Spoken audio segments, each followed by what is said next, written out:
Good morning, good afternoon. Welcome everyone to the Nosher's first annual online Jewish food festival. I'm Jennifer Rubin. I'm the senior producer of digital events at 70 Faces Media, the parent company of the Nosher. We are so excited for everybody to be here with us this morning. We are even more happy for Leket Israel to have joined us as a sponsor for this event and to be offering us this incredible early session this morning. I will let you all know that during the cooking demonstration, you are welcome to use the chat feature on the right side of your screen to submit questions and comments to our two wonderful chefs and presenters this morning. And before we get to that, yes, also please feel free to introduce yourself in the chat. Let us know where you're joining us from. And we look forward to being able to be in conversation with you throughout the day. So to kick things off, I will introduce you all to Shira Wolf from Leket Israel, who will tell us a bit more about what Leket does and introduce our wonderful chefs for this morning. Shira? Hi, everyone. I'm so glad that you all joined us this morning. It's going to be a really great event. My name is Shira, and I work at Leket Israel, the National Food Bank. We are a food rescue organization, and we rescue cooked meals from hotels, corporate cafeterias, and IDF Army bases, and produce from farms and packing houses, and redistribute it to nonprofits throughout the country, feeding Israelis in need. Obviously, things have changed dramatically since the outbreak of the war in October, and we've really put our focus on helping the farmers. And we do this in a number of ways. And one of the biggest ways that we've been doing it is sending volunteers to work with the farmers. The farmers have lost most of their help in planting and harvesting and all of their crops. So we've sent nearly 100,000 volunteers to the farms to assist them with their harvesting. So if you're in Israel, you know people coming to Israel, please let them know that, we need as much help as possible.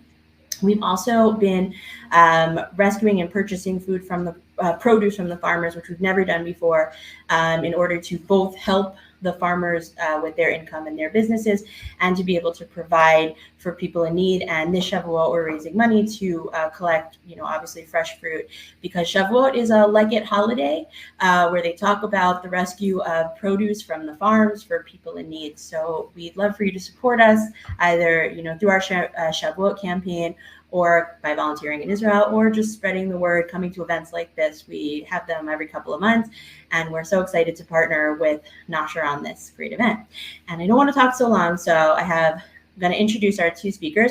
And just a reminder to, after the event, come and hear Joseph Gittler, the founder of Leket, speak on the presentation platform after this. So first, I'd like to introduce Shawna Goodman-Sone.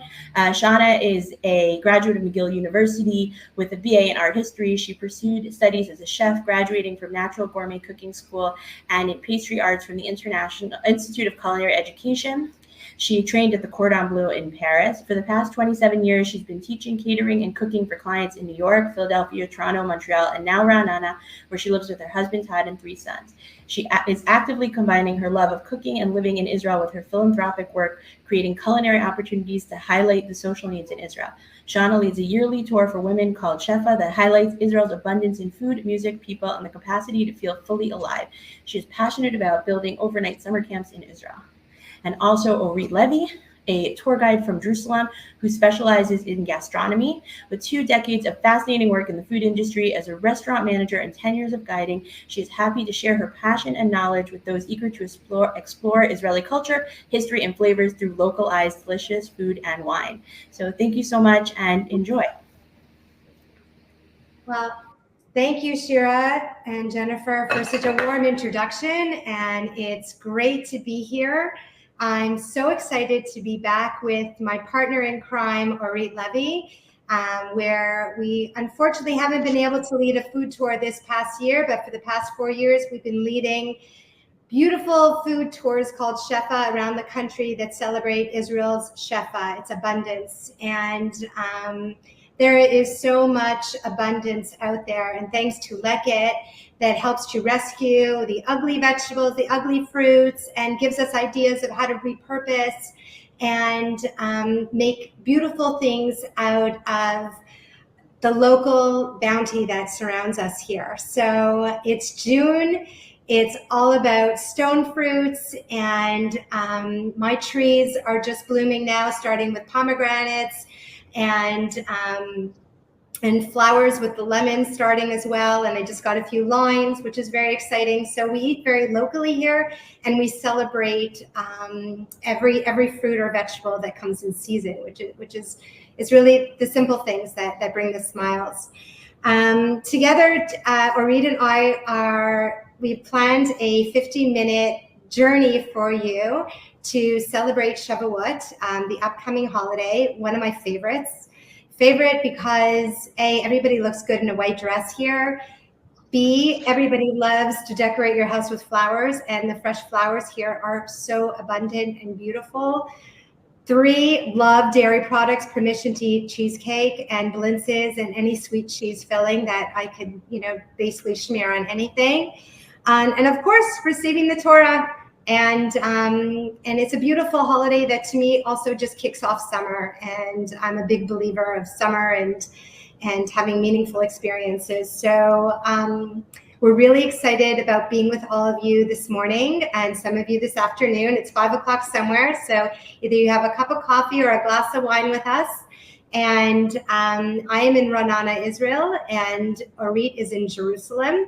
So sit back, relax, or cook along with us. And we love to hear your comments. The chat box, everything is live. We try to make it look as much of a TV show as possible. But stuff happens, like my sink broke this morning. So if you look a little left, you'll see a broken sink over there. But you know what? This is life. We manage. We roll, as they say in Israel, and nachnu zormim. And God bless this country of the resilience and the capacity to just keep going. Stuff happens, and but we're in for a good 50 minutes together. So your questions add great value to the conversation. So please don't be shy. So I'm going to pass it over to Orit now, and you're going to Jerusalem. Hi, everyone. I'm so excited and happy to be here today with Leket and the Nosher Festival. So as Shawna introduced me, and she said I'm a Jerusalemite tour guide, and also I host people in my house for cooking workshops. We have a tour together, but basically I do a lot of tours from the north to the south of Israel, practically eating our way through this beautiful, beautiful land. Shavuot for me is a lot about the fruits and the vegetables and the abundance of everything. I just told the participants that I came from Machane Yehuda Market. My apartment is next to a beautiful, beautiful valley overlooking the Knesset, the Parliament, and the Israel Museum. It's only 20 minutes walk from Machane Yehuda Market. And today, the market was a celebration of the stone fruits. You can see nectarines, and you can see peaches and apricots and cherries all over the market, and it was just fantastic. What we are going to do today, or what I'm going to start with, is actually to show you how easy it is to make jam in your house. Usually the fruits, we receive them beautiful, most of them, but then, eventually after a while or a couple of days, some of the fruits are tired. And it's very, very easy to make jams with them. So I'm going to talk about how to prep jam. Hopefully you'll be able to follow and to do it with me, but even if not, we have the recipes, and this is recorded, so you can do it on your own. So jams are just one of the ways of preserving food. All throughout history, people try to preserve food to other seasons when they didn't have things available, like, the same fruits that they're used to. So basically, there's a lot of different ways of preserving. Pickling is something that everyone knows. We all eat pickles. Also, fermentation is something which is also trying to extend the shelf life of different products. Drying, for example, like dried fruits that we usually eat. And there's also a few preservatives that we can use in order to preserve preserve those fruits, which is salt, oil, or sugar. So what we're going to do today is to preserve the fruits in sugar. So there are a few steps to make a jam, and it's quite easy. The first thing you need is a fruit. And you start with preparing the fruit. You wash them, you pit them, you take the skin, some of the fruits, you would take the skin, and then you cut them to the slices that you like. I like my jams very chunky, so I make big pieces of fruits. But basically, you can really chop them, or you can use the whole fruit. And it doesn't necessarily has to be a fruit. It could also be vegetables. Like for example, I have a variety of jams that I've made. So this one is peach, and it is actually really chopped. It's very small pieces. Over here, you have bigger pieces of carrot. So that's carrot jam, which is delicious. If you haven't tasted, trust me, you want to try this. It's unbelievable. Also, very small pieces would be this jam over here, which is glad pumpkin jam. So it's really nice. And you can also use the whole fruit or vegetable. For example, this is cherry tomatoes. So I just took cherry tomatoes and I cooked them with sugar. And you can still see how this is a whole tomato, which is preserved in sugar. Or, and this is very, most of the people don't know, but it is delicious.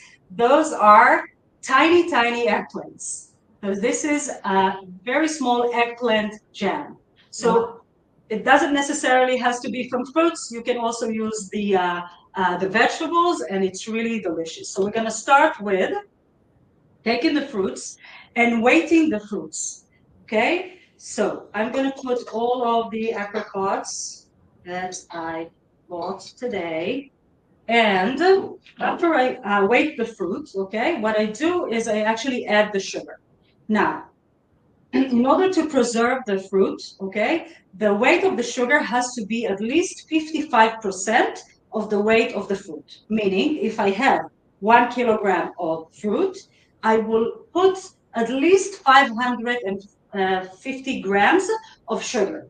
In pounds, it will be, if I have 2.2 pounds of fruit, I will put 1.2 pounds of sugar, okay? The reason is because less than that, the fruit will not be preserved. We said sugar is a preservative, so it's really very important to put enough sugar in the jam.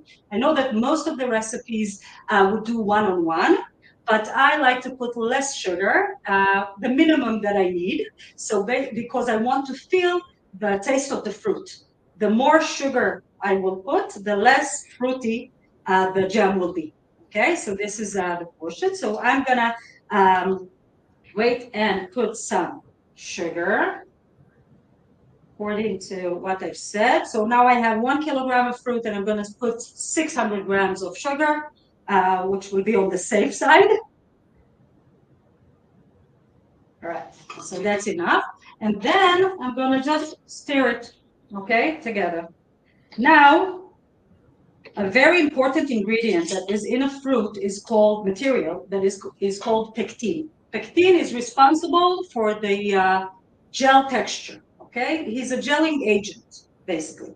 There's a lot of pectin in different fruits, but some of the fruits are high in pectin and some are low in pectin. For example, high in pectin would be apples, would be citrus, all kinds of lemons. Okay, and low in pectin will be strawberries. So if I have a fruit that is low in pectin, and most of the fruits are, in order to put pectin, which is from natural source, what I will do is I will take an apple, I would cut it into quarters, okay, just like that, with the pits and everything, okay, and I will add it to the jam.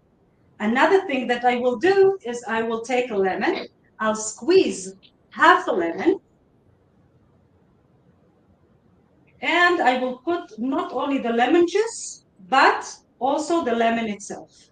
The reason, as I've said, is to give more pectin to the texture, okay? So what I have now inside is, I have the fruit, I have 55% of the weight of the fruit in sugar, I have apple, and I have half a lemon.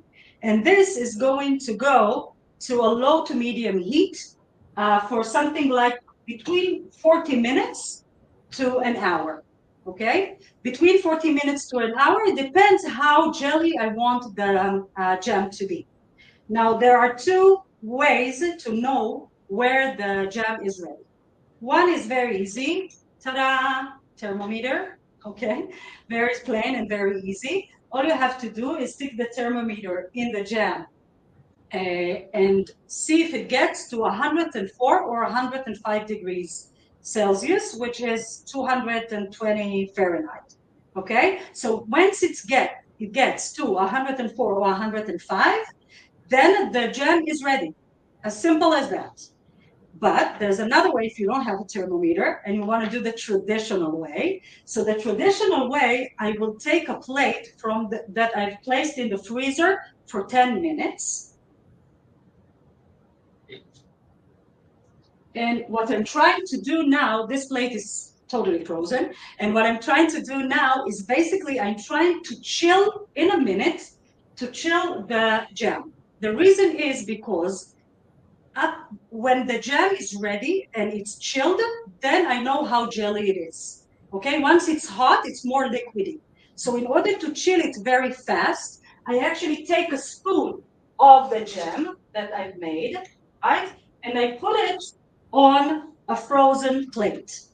Now what I will do is I will actually, with my finger, create a gap in the middle, as you can see. If the gap fills in immediately, it means that the jam is not ready yet. If the gap doesn't fill in, and you can really see that it holds, okay, then I know that the jam is ready. So that's the traditional way to test and to know how when a jam is ready. I can see now that I have some more cooking to do, at least 10 minutes. After I finish and cook the jam, I don't need to use the apples and the lemons. I can take them out. It's only for them to release the pectin into the jam. And then once the jam is ready, I take them out and I throw them. Okay, so that's another important thing. Orit, Once I the jam love is ready, I love that technique of testing to see if it's ready. We do have one question from the audience that I'm curious about. If it can this be done with a sugar substitute like a stevia or something like that, or for the chemistry to work, does it actually require pure sugar? okay, so for the chemistry to work, it actually needs a sugar unless you want to add a lot of different chemicals. Okay, so it's either you use sugar. Another way to do it is to use apple juice concentration, which will be at the same proportions. Like as I've said, 1 kilograms to 550, same thing. And that's a better option because it's basically sugar that comes from an apple. And then when you do it with the apple concentration, you don't really need to add apple or lemon juice because it already has in the juice. Okay, so that's a substitute that I tried and I know that it works. As for other substitutes, it's not something that I tried, but they can send an email, I can test it, and then answer back. So That's great. I've got one more question, and I will also take this moment, however, to point out that both yours and Shawna's email addresses are on the screen under your name, so people are welcome to email you with further questions as well as continue to post them in the chat. And we do have, while I've interrupted you for a moment, we do have one more question about whether or not this 55% sugar rule also works for the vegetable-based jams like the carrot, and you had mentioned the tomato and the eggplant. Now, certainly, yes, carrot and tomato are sweet vegetables, so I can see adding sugar. But is that what you do? Is you use sugar for the vegetables as well? Yes, it works the same also for vegetables and fruits.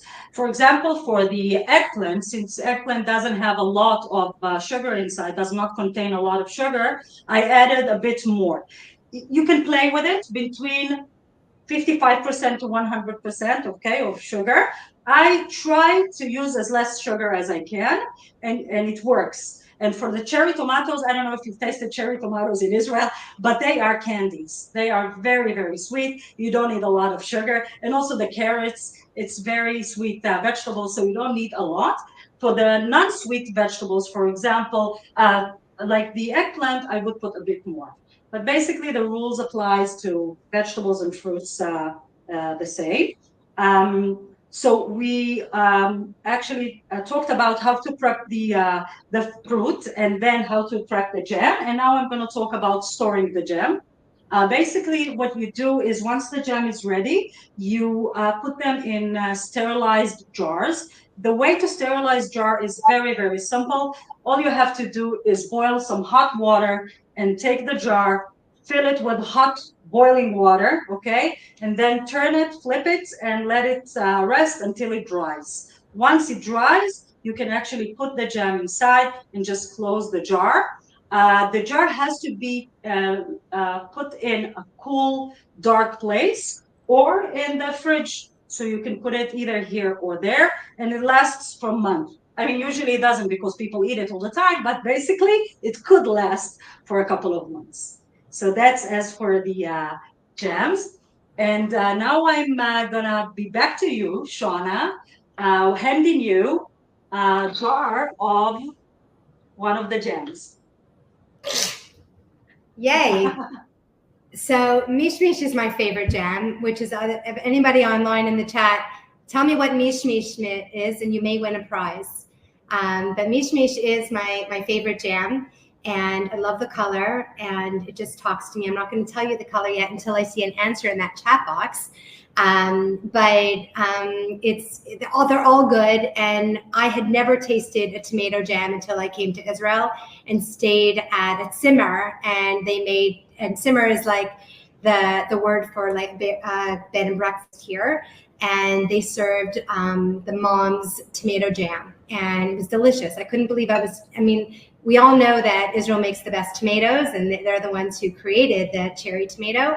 But to have it in a jam form was really something else. So really delicious, and you made it look so simple.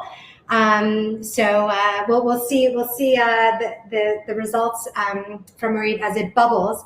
But we're busy people, and we have to work while things bubble and sizzle. So while we're multitasking, we're going to make a ricotta cheese pie, because I told you I love anything sweet cheese.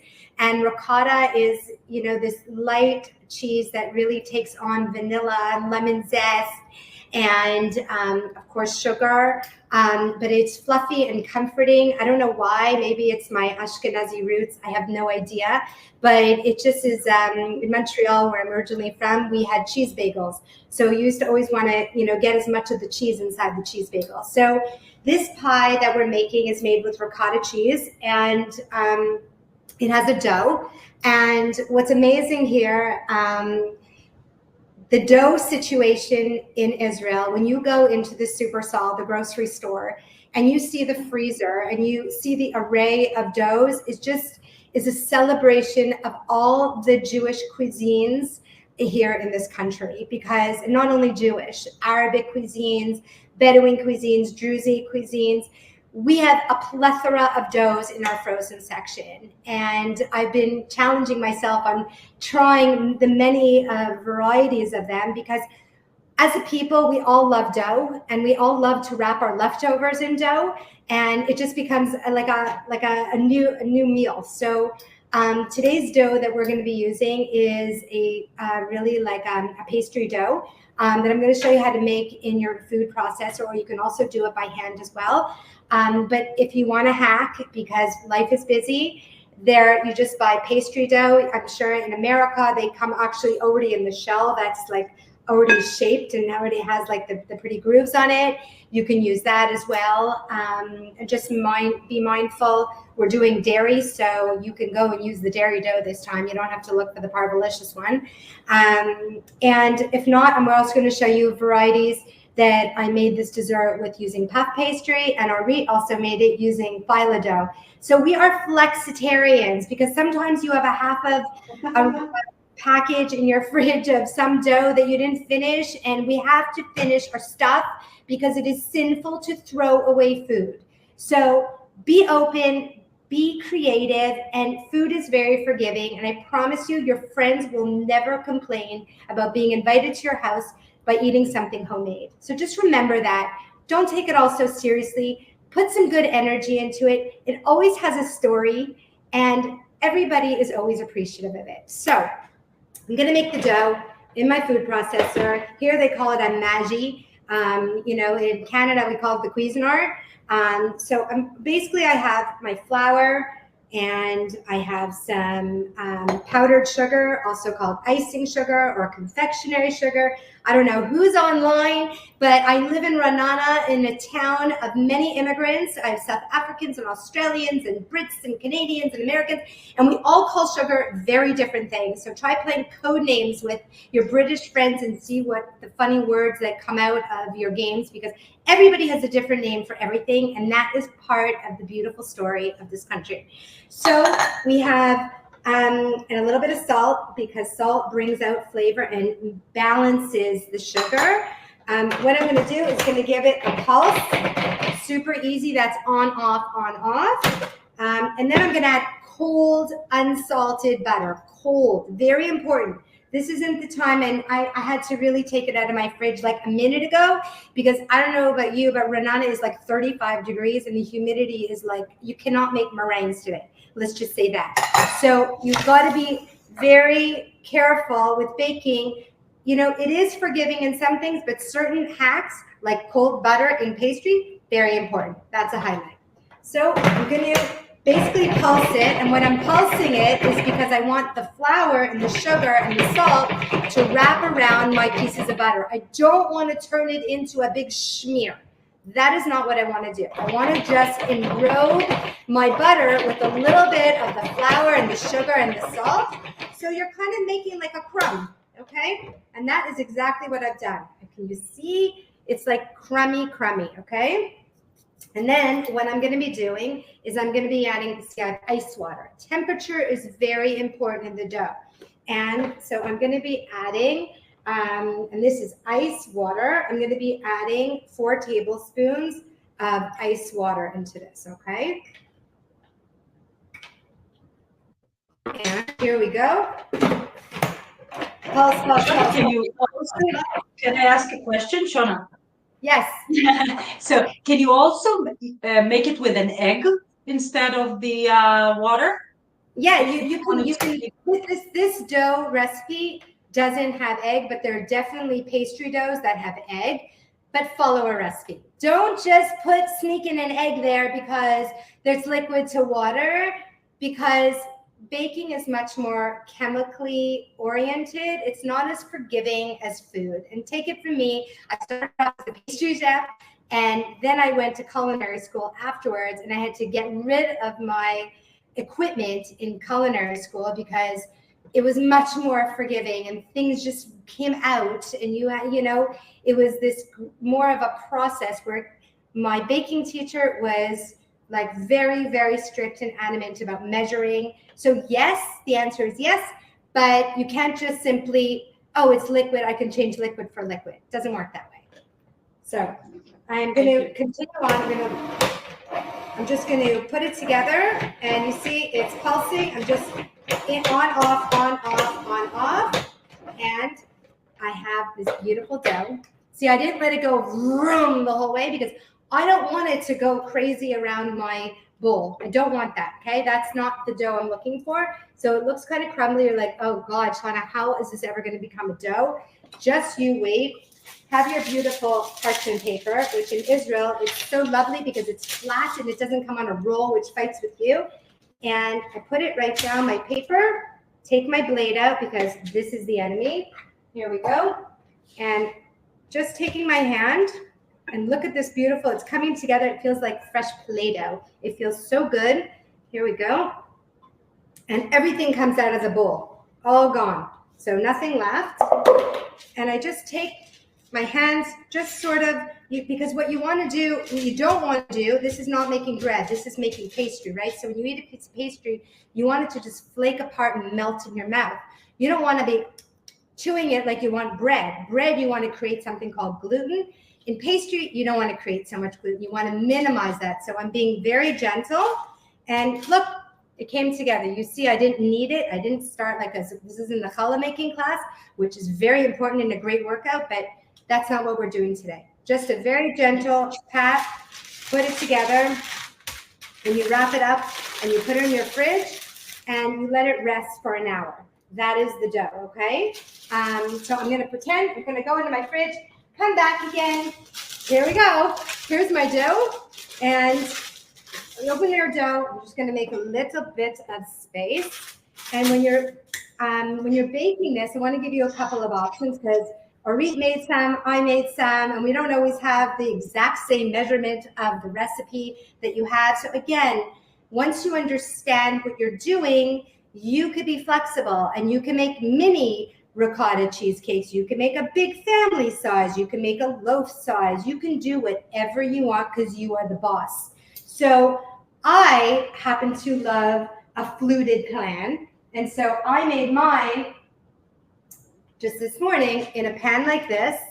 And ta-da, so I know it's sort of like the TV show, but I had to jump. I'm so excited. Here we go. And the beauty of it is, ta-da, that's what it looks like. So you can just pat your dough into something like this.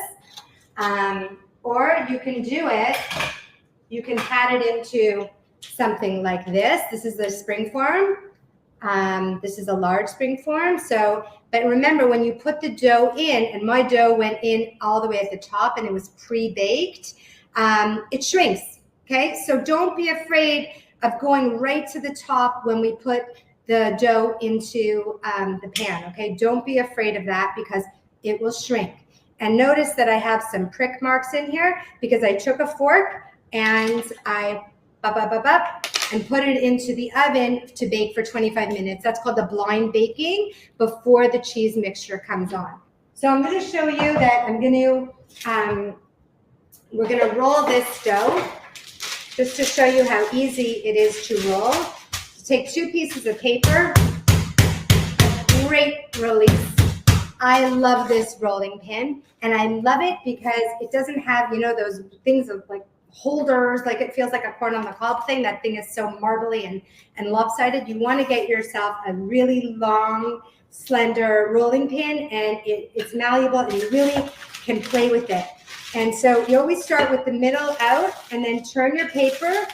And remember, we've got to keep it a circle. So turn your paper, and I have 2 pieces of paper, remember that. And my dough is cold because my butter was cold and my water was cold. And I'm rolling it back and forth, and I'm keeping the integrity of my circle. And I'm gonna just show you how you can put it into your pan. So I have a little springform pan here, and just to show you, to be how versatile. Ta-da, doesn't stick. Isn't that amazing? Okay, and here's my dough. And if you're nervous, you can always just check. Okay, where's my dough at? And if you think you need a little bit more, give it a little bit more.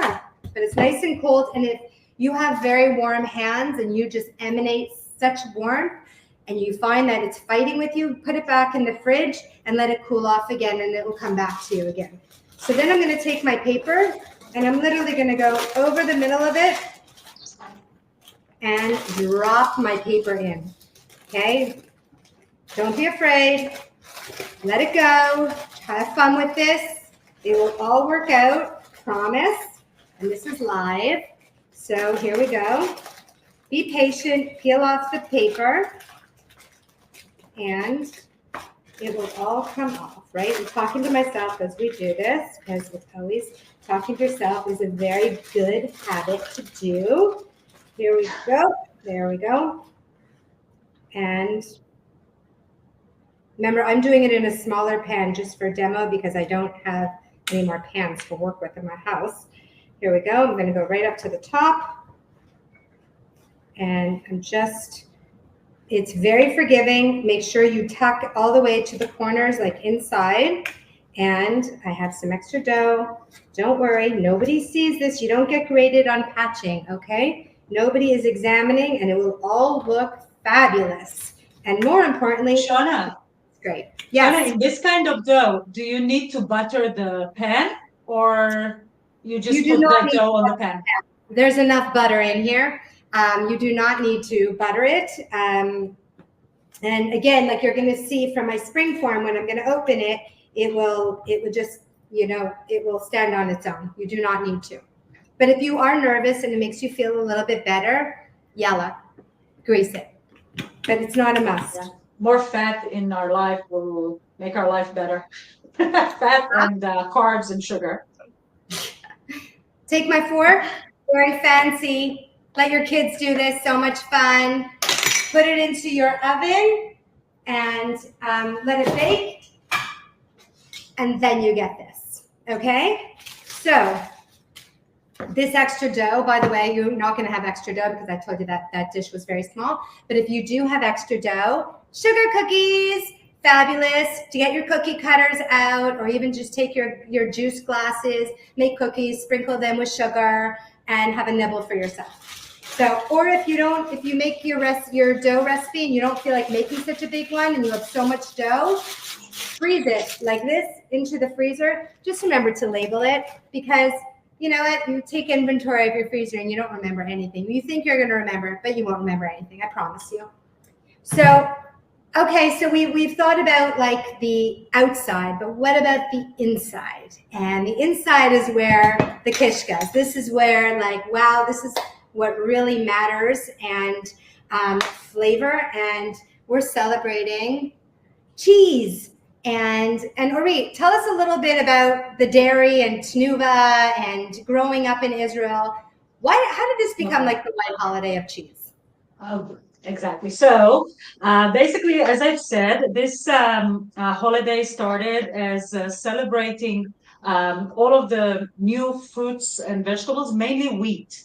And it was one of the holidays that people did their pilgrimage to Jerusalem and went to the temple and brought all of their new products, mainly wheat. And for that, it was celebrated like that for decades. And what happened is that at the second century, it was connected actually to the holiday of receiving the Torah. And receiving the Torah is like milk. So there is a connection in ancient time between milk and this kind of holiday, but this connection became something very serious in Israel. In Israel, one of the biggest dairies, actually this is the biggest dairy in Israel, is Tnuva. And Tnuva wanted to promote all of the dairy products. And they thought, okay, Shavuot is the best holiday to do that because it's Matan Torah and also Shavuot. So let's try and sell as much dairy products as we can. And this became the holiday of the dairy products and the cheese and everything. And what we're trying to do in this demonstration is actually to combine both of those traditions and to do something with the fruits and the vegetables and also the dairy products. So back to you, Shawna. Okay. That's real quick. And Orit, that was a great explanation of how that came to be. Shawna, we've got a couple quick questions. One is, do you use pie weights when you do the blind baking, or is that not an issue? You can definitely do pie weights if you want. And if you don't have the pie weights, I often have a bag of like very heavy beans that I use, and I only use them for the baking blind because you cannot cook them afterwards. So don't think you can recycle those beans. So I just mark those bags going pie beans. Yes, you can, and a blind bake is basically putting a piece of parchment paper and those pie weights on top. That paper is very important. Otherwise, you're going to bake your weights into your pie. So that's very important. So yes, you can do that. Or this method with the pricking, but you will always get a little bit of shrinkage. It happens. And then, great. And then real quick, what was the temperature and how long to bake the pastry dough? And before you answer that, I will just let everybody know that you will be sent the complete recipe, not just the ingredient list, when you get the video recording of this session. Yeah, 350 degrees, or here in Israel, 180. A nice Jewish number. Thank you. Okay, so we have my ricotta cheese that's here, my white cheese. And anything, you know, it's fairly light, but it's thick, right? So we have to like aerate it. And what aerates things is eggs. So notice I have my eggs in a box, and this is the best way to preserve your eggs because eggs are very porous and they take in all the smells of your fridge. So you know how the fridges come with the cute little egg holders? Ditch it. Get yourself a container that keeps the eggs closed, or if you know, when you go to the grocery store and they come in a box, but here the boxes are really dirty. So I would take away I always take my eggs out of the boxes here and I put them in something as, you know, like a dollar store special, and get yourself a cute color, because if you like the things around your kitchen, you're going to play more. If you don't have the fun tools, you're not going to. So my eggs now are room temperature. And that's very important for blending them, because when you're warm, you're more open-minded and you will welcome other ingredients inside. When you're cold, you're not interested. So you're not interested in blending. So it's the same with eggs. So always have your eggs at room temperature. We're talking a lot about temperature in this. The last was ice. Now we're talking about room temperature. Adding my eggs in. And other things that we're going to be adding is some soft butter. So this butter is nice and soft, very important, because if it was hard, it wouldn't blend in properly. And these papers that are all full of butter on them, excellent for greasing pans. So if, you know, I read in one of my food magazines, someone had a Ziploc bag of all these papers. If you could find that in your freezer, good luck. But that's like really extreme for me. But just, you know, I have to share. We're going to be flavoring it with some vanilla sugar, and these are little packets that come in Israel. But if you don't have vanilla sugar, you can just use some pure vanilla. And so these are my vanilla sugars, and I have some regular sugar, just like what Orit is using. And I'm going to start to mix this up together. I hand whisk. You do not need anything fancy to do this. And again, everything has to be around the same temperatures. Otherwise, if your ricotta is hard, you're not going to enjoy this at all, and you're going to be cursing me. So just take out your ingredients in advance, an hour in advance. Don't worry, you're not going to get salmonella. I promise you. It's all going into the oven to be cooked. Okay, so, but it's very important about all the temperatures, so everything blends nicely with one another. So we have the flavor. I told you I love vanilla. I love the ricotta cheese. But another great addition, and again, celebrating the incredible produce here, lemons. And this is called a rasp. And you're just taking off the zest of the lemons, okay? You can see it's very fine. It doesn't have any of the white part, because the white part, not so nice and doesn't taste so good. So just rubbing around the lemons. Make sure you always wash your lemons first. And if there's any stickers, take off the stickers. You can say thank you to fresh fruit and made in Israel, but you always want to be taking off the sticker. So you just basically want to take your lemon and dry it off like this. And these lemons are not going in the garbage. These are lemons, just because they're naked doesn't mean they're not full of juice and can't be used. So you can stick them back into your fridge, which will extend their life. But what I do recommend, they don't look so good as an albino kind of lemon in your fridge. You kind of like, doesn't excite you so much. So once you're already taking away the color off of it, just juice them and keep the fresh juice in your fridge or your freezer, and you'll have them. So that's a really a valuable piece to it. So here we go. And we're just going to, I'm basically just taking off all the lemon. If you could smell what's going on in here, it's fat. And this tool is I don't make any money from this, but it is called a rasp, and it actually is a hardware tool that was started by a woman in America, the wife of a construction guy, and he had these all over her house. And of course, she was complaining why there are rasps all over the house. She started to grate her garlic on it, slapped on a label, and she's a billionaire. So gotta love a good story like that. So mixing in my lemon. So I have the butter, I have the vanilla sugar, I have my eggs, I have my sugar, my ricotta cheese, and here it is, my beautiful pre-baked shell. And again, if you don't want to use this dough, Orit's going to show you. Orit, do you have yours nearby? Your phyllo dough? She made it. No, it was eaten yesterday, actually. I was invited to lunch and they ate it, but I made the one that we're making now. So I have one to show. No, I can't do that yet. Yeah. Gotta focus. Okay, all about the jam. So Orit shared with me some of her beautiful jam. Here we go, some mish, the apricot jam. So we're basically gonna just put the apricot jam on the bottom. And again, if you don't like jam, you don't have to do this, okay? Like, it's totally fine. But it really gives a very nice added addition to it. It gives a beautiful color to it as well. But if you don't, some people don't like jam mixed in with things, gegezint, not that important. But I love this combination. It's like eating a blintz. What could I tell you? I love it. Then we're gonna put. Shawna, did you use a whole egg?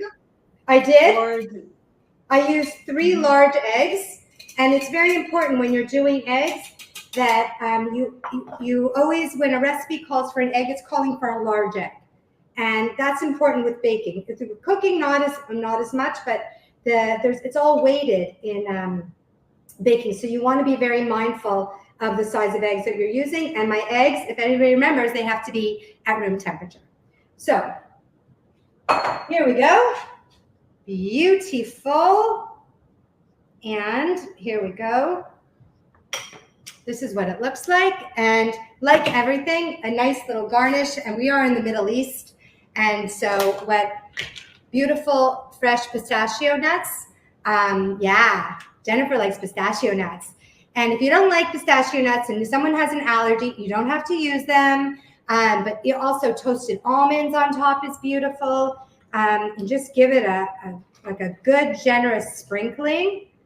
And again, this is like it really a very, very simple but fresh and celebrating simple ingredients coming together. And ta-da! And we're going to put this into the oven.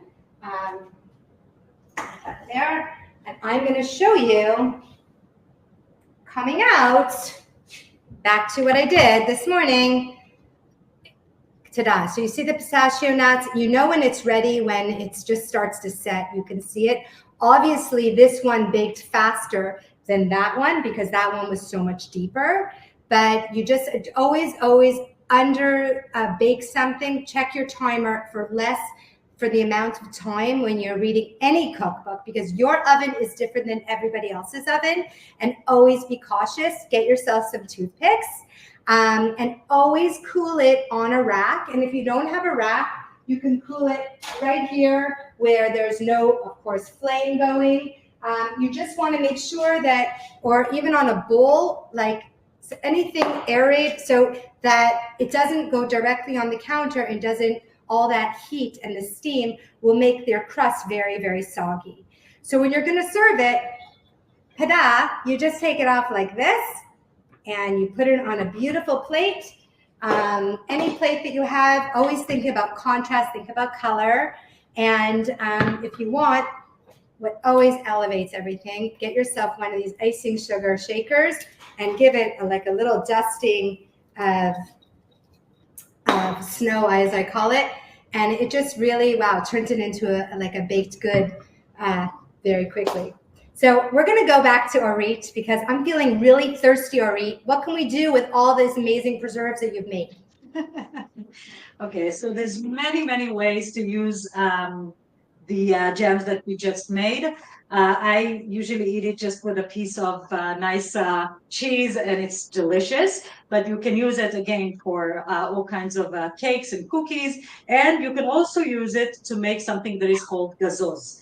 Gazoz is basically soda water with like fizzy water with flavors.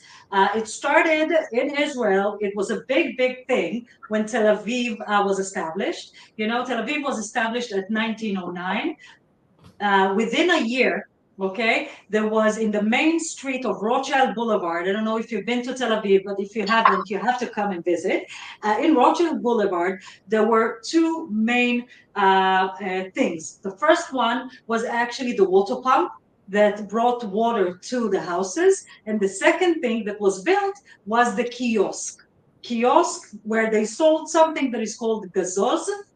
Gazoz, as I've said, soda water with flavors.